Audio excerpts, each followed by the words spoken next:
এবার একটা বিস্কুট ভেঙে দেখাবো, দেখো কতটা সুন্দর হয়েছে। আরও ঠান্ডা হয়ে গেলে আরও খাস্তা মুচমুচে হবে।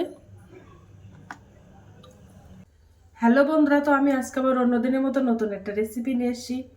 আজকের রেসিপি হচ্ছে বেকারি স্টাইলের বিস্কুট বানানো। তো চলো আমি এই রেসিপিটা কীভাবে বানাই তোমরা শেষ পর্যন্ত ভিডিওটা স্কিপ না করে পাশে থেকে দেখার জন্য অনুরোধ দিলাম। তো চলো শুরু করি। প্রথমে দেখো আমি একটা গামলা বাটি নিয়ে নিয়েছি। এই বিস্কুটটা বানাতে আমার একটা ডিম লাগবে, তো আমি একটা ডিম নিয়ে নিয়েছি। ডিমটা আমি ফেটিয়ে দেব, আর এর থেকে ডিমের সাদা অংশটা রেখে দেব আর হলুদ অংশটা তুলে নেব। দেখো এই ডিমের সাদা অংশটা আমার লাগবে, তো আমি সাদা অংশটা নিয়ে নিয়েছি আর হলুদ কুসুমটা আমি তুলে নিয়েছি। একটু গলে গিয়েছিল, তো একটু একটু আছে। এবার আমি দেখো 100 গ্রাম চিনি গুঁড়ো করে নিয়েছিলাম, ওই চিনিটা দিয়ে দেব। দিয়ে চিনিটা ভালো করে মিশিয়ে নেব। গুঁড়ো করে চিনিটা দিলে তাড়াতাড়ি মিশে যায়, তার জন্য আমি গুঁড়ো করে দিয়েছি। তোমরা চাইলে গোটা চিনিও ব্যবহার করতে পারো।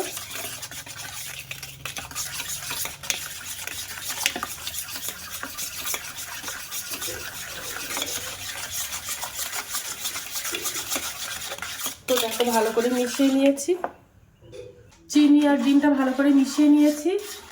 এবার আমি ওর মধ্যে 1 কাপ ময়দাটা দিয়ে দেব।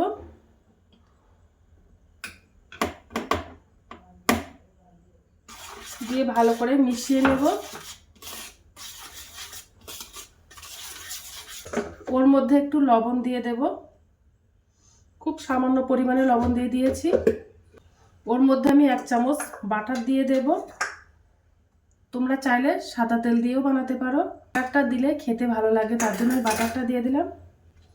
দিয়ে ভালো করে মিশিয়ে নেব।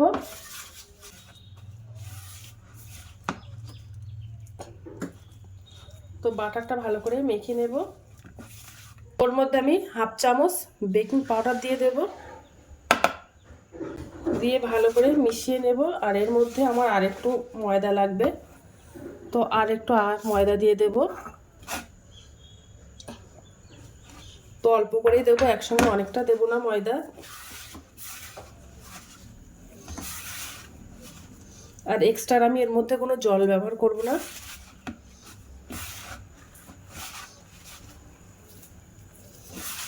নাও শক্ত নাও নরম একটা ডো বানিয়ে নেব।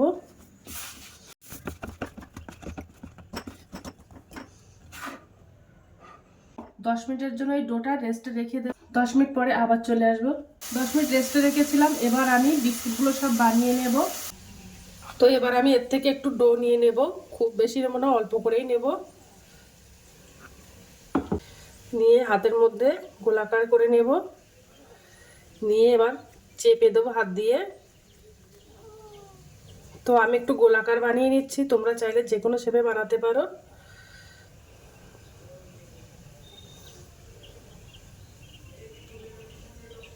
তো দেখো একটা বানিয়ে নিয়েছি। তো বানিয়ে আমি একটা একটা করে এই প্লেটের উপর রেখে দেব। তো বাদ বাকি বিস্কুটগুলো আমি সব এভাবে বানিয়ে নেব। তোমরা চাইলে যে কোনো শেপে বানাতে পারো।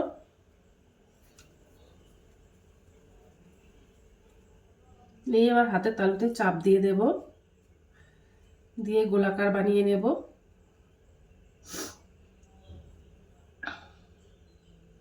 দেখো গোলাকার বানিয়ে নিচ্ছি। তো দেখো বিস্কুটগুলো সব বানানো হয়ে গেছে। যে ডিমের কুসুমটা আমি তুলে রেখেছিলাম, ওই ডিমের কুসুমটা এবার কাজে লাগবে আমার। এবার ডিমের কুসুমটা আমি বিস্কুটের উপর ব্রাশ করে দেব। এভাবে দিলে কালারটা খুব সুন্দর আসে বিস্কুটের উপরে, তার জন্য দিয়ে দিলাম।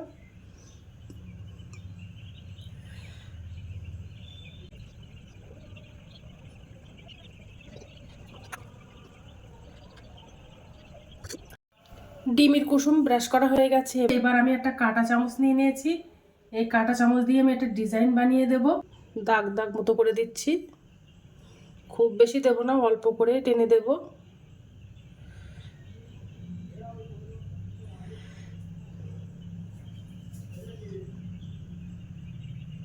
খুব ডিপ করে দেব না, একটু আলতো করে টেনে দেব। কুসুমের ওপরে, আর উপর থেকে একটু সাদা তিল ছড়িয়ে দেব।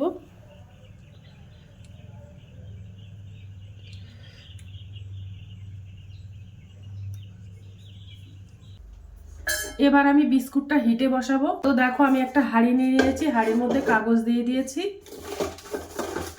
দিয়ে এবার আমি এই হাঁড়ির মধ্যে এটা বসিয়ে দেব। এবার আমি একটা ঢাকনা চাপা দিয়ে দেব। উনানের জালটা মিডিয়াম ফ্লেম করে দেব। তো দেখো উনানে বসিয়ে দিয়েছি, 30 মিনিটের জন্য হিট দিয়ে নেব। দেখো 30 মিনিট হয়ে গেছে আমার বিস্কুটটা। দেখো বিস্কুটটা বানানো হয়ে গেছে, কত সুন্দর হয়েছে। এই বিস্কুটটা চা কিংবা কফি যার সঙ্গে খাবে তার সঙ্গে কিন্তু জমে যাবে। ওটা খেতে যেমন সুন্দর, দেখতেও তেমন সুন্দর। তোমরা বলে বাড়িতে ট্রাই করতে পারো। তো আজকের দিনের মতো ভিডিওটা এখানে শেষ করছি। আগামী দিন আবার একটা নতুন ভিডিও চলে আসবো। তো টাটা।